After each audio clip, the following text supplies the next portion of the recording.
We just received information that Gonzalo Lopez has been captured and is deceased. The details are still coming in at this time, but this is what we know. So just a few minutes ago, Lopez was spotted driving that Chevy Silverado pickup. That information had gone out across Texas, and it was actually law enforcement in Atascosa County that spotted Gonzalo Lopez driving that Chevy Silverado. At that time, they trailed Gonzalo, and then ultimately the tires were spiked on that vehicle. After a short chase and a crash, Gonzalo Lopez exited the Chevy Silverado with a firearm and engaged law enforcement officers who engaged back and ultimately killed Lopez. Again, Gonzalo Lopez has been captured and he is deceased. Any other questions? What time did this happen at? We believe that this happened probably about 30 minutes ago or so. Any law enforcement officers struck? Fortunately, no law enforcement officers were struck. It's my understanding he fired several rounds at officers and was armed with an AR-15 and a pistol, and I believe multiple officers engaged Lopez, ultimately shooting and killing him. What was the law enforcement agency? I don't know exactly. I know it happened in Atascosa County, and I believe the name of the town is Jerdington. That could be a mispronunciation by me, but it's in Atascosa County, and that's where ultimately Jerdington, is that correct? Is where ultimately the interaction took place. Do you have any information on how? It's an assumption at this point, but given that he was in the vehicle that was taken from this residence, it's likely that those firearms came from this residence.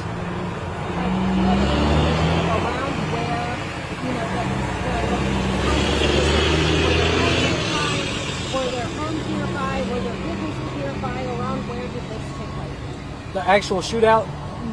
It's my understanding that it did happen in a residential area, that after crashing, I believe, into a tree, Lopez exited out of the vehicle, only made it a short amount of distance before he decided to engage officers, and thankfully for the swift action of those officers, they were able to take Lopez into custody.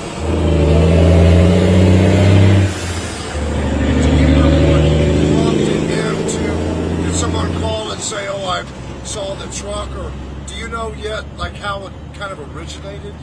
I know that a bolo went out across the state, and so they were certainly cognizant of South Texas and the San Antonio area because he had previous contacts in that area. And it's our understanding that law enforcement spotted that vehicle on a roadway, and the license plate matched the bolo, and so that's when they began to tail Lopez in that vehicle. Ultimately, that vehicle was spiked after a short chase in which Lopez crashed out and decided to engage law enforcement officers, and those officers very swiftly shot and killed Lopez, bringing this whole ordeal to an end. What weapons did he fire? I know he had multiple weapons, but did he use all of them?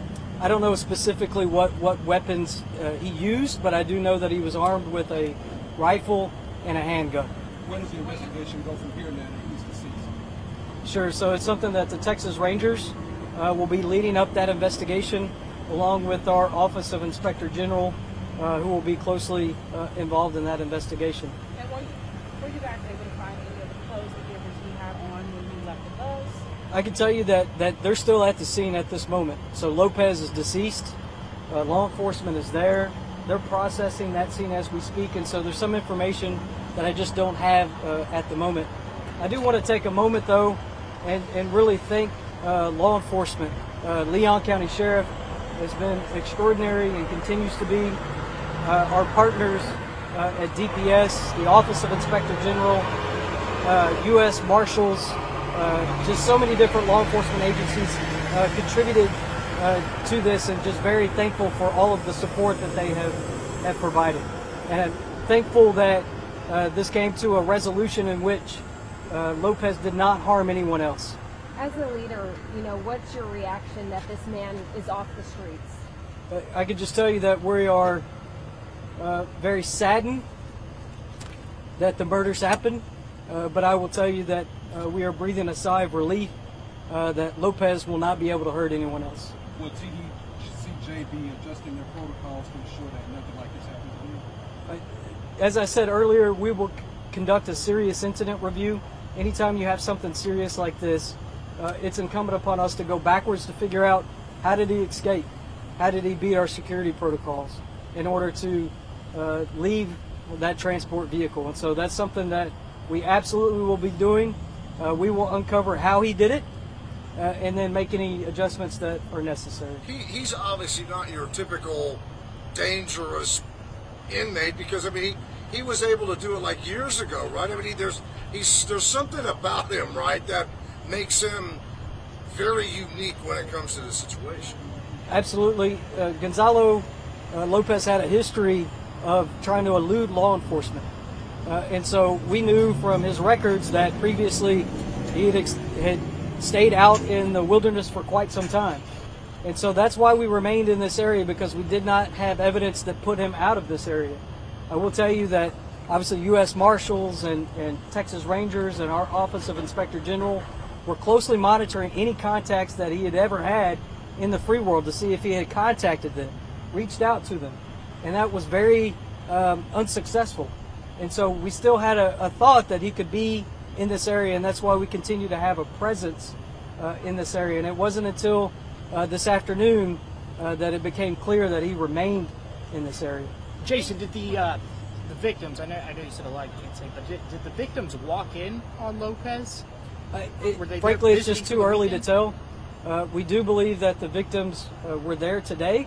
It's unclear whether Lopez was already there or was casing the structure and just waiting for someone to come in.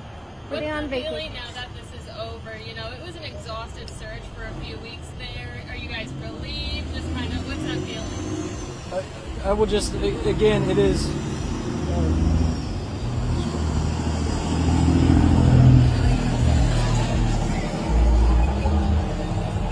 I will say that this is an absolute tragedy.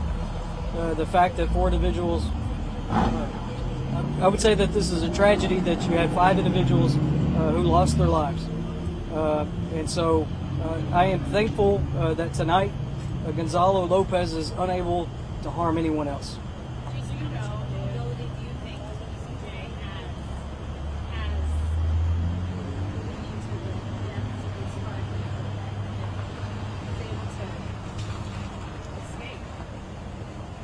Sure. As I said earlier, that will be part of us going backwards to determine how that escape happened and taking any precautions that we need to take in order to prevent that from happening in the future. As a human being, obviously this is a tragedy. Do you have any words to say to the family of the victims? I don't. I can't imagine the grief and suffering that they're going through, and so my words would fall flat. Do you know who and when we can expect those IDs? That would be something I'd encourage you to talk to Leon County Sheriff. Obviously, this has happened in their jurisdiction. They're working closely with DPS in order to process that crime scene. So I would expect that the sheriff likely would release that information and not TDCJ. What are some things that TDCJ possibly learned, and could we see that you all move to the inmate who has been on the run for 11 years now and kind of exhaust the efforts that were on this one for Lopez to try to find that inmate? I assume you're talking about Busto Diaz. Yes, sir. So, and I'll just speak to that. It's something that we don't ever stop. We don't rest. And even for Busto Diaz, who we believe is in Mexico, and that we'll continue to search for forever.